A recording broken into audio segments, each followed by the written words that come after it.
머리가 깨질 듯이 아팠다. 눈은 빠질 것 같았다.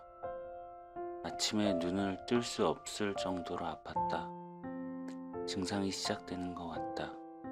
이렇게 한순간에 몸 상태가 안 좋아질 줄은 생각도 못했다. 아침 식사를 가지고 왔던 간호사에게 증상을 하나하나 모두 이야기했다. 간호사가 나간 뒤 조금 있으니 핸드폰으로 전화가 왔다. 주치의 선생님이었다. 다시 한번 증상에 대해서 이야기했다. 조금만 기다리면 금방 오겠다고 했다.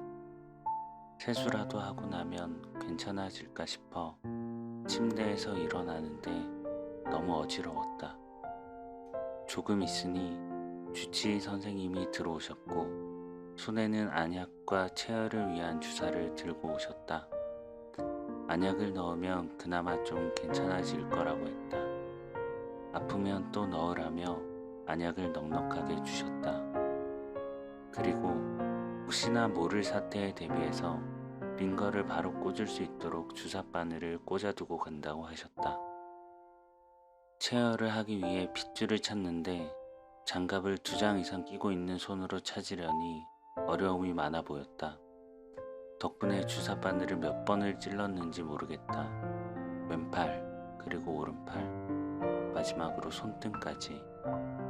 모든 처치를 마치고 다시 나가기 전 한 가지 사항을 이야기해 주셨다.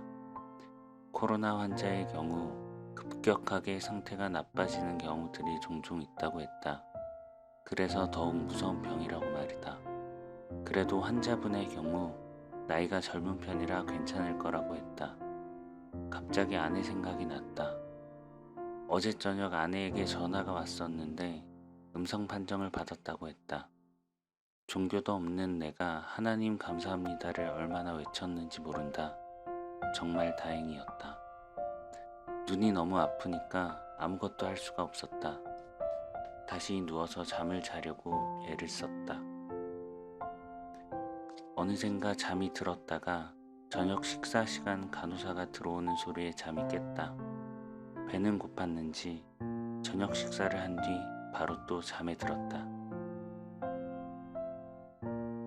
다음 날 병원에 입원한 지 벌써 4일째가 되었다.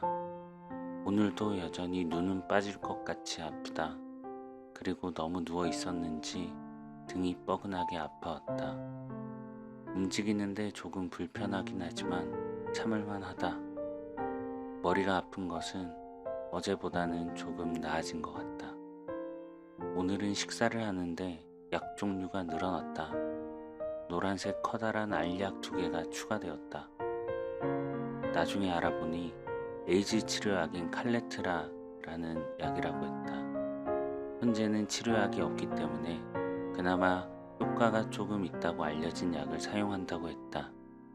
그런데 약이 너무 커서 삼키기가 조금 힘들었다. 조금 뒤 주치의 선생님이 오셔서 상태를 체크하시고 나가셨다.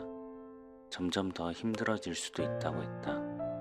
그래도 아직 젊은 편이니 괜찮을 거라고 너무 걱정하지는 말라고 해주셨다. 오늘도 어김없이 엑스레이 촬영도 했다. 엑스레이 촬영은 기계를 병실 안으로 가지고 와서 누운 상태로 촬영을 한다.